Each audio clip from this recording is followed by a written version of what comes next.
In this tutorial, we are going to have a look at suvat, or applying suvat to kinematics, or motion as it's called in the book for IB. The motion formulae are in subtopic 2.1, and the suvat is just a mnemonic to help you remember the variables, that's all. So it's motion and kinematics depending on where you are.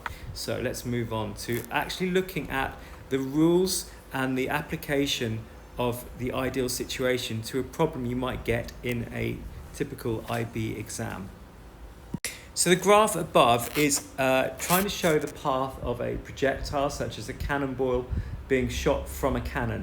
Now the cannonball is shot at different angles. Let's have a look at that. So this would be, I think, 75 degrees, this would be 60 degrees, this would be 45 degrees, and this would be 30 degrees. And you can see they've all got different ranges and different paths depending on the angle they are fired at.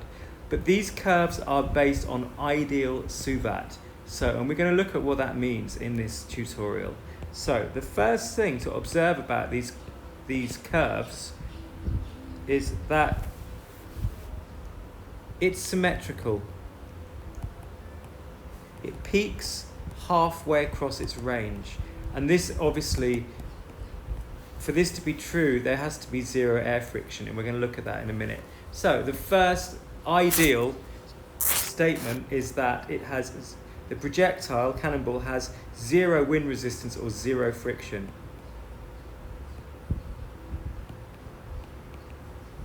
Now what this means to you is that you could actually replace range with time and it would look the same shape. So let's call that time, because it makes the next argument a little bit easier to understand. Okay, so there's zero friction, but we still have G. Let's put G in. 2, 3 significant figures. Right, okay, so G is 9.81. Sometimes you can round to 10, but let's keep it at 9.81. The next rule is that when you're doing kinematics and when you're applying suvat, the horizontal movement is constant speed or velocity. The vertical motion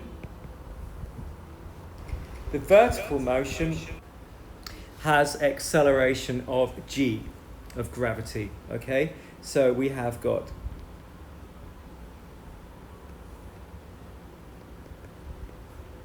of g, which is obviously constant.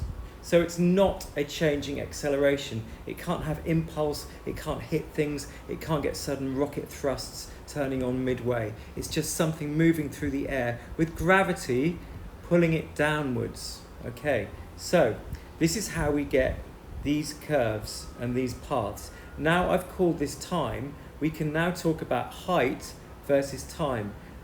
The maximum height occurs at zero velocity. Now that sounds odd, maybe to you. If it sounds odd to you, think about a ball being thrown up in the air. What happens before it starts to come down? So I've drawn a straight line there. That's the zero velocity point. The reason this is so important is because this allows us to make assumptions in the calculations and allows us to get answers from the limited information given to us by the question. Now, if you want to get calculus-y on this, you could, if you were to differentiate this point here, you would get a derivative version of that would be 0.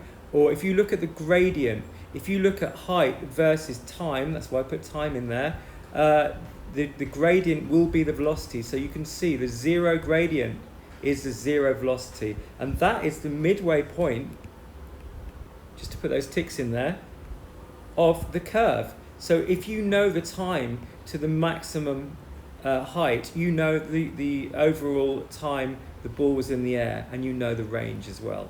So it's fairly easy to get your head around that.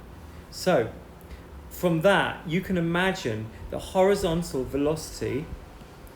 Imagine something in space and just being pushed at constant speed.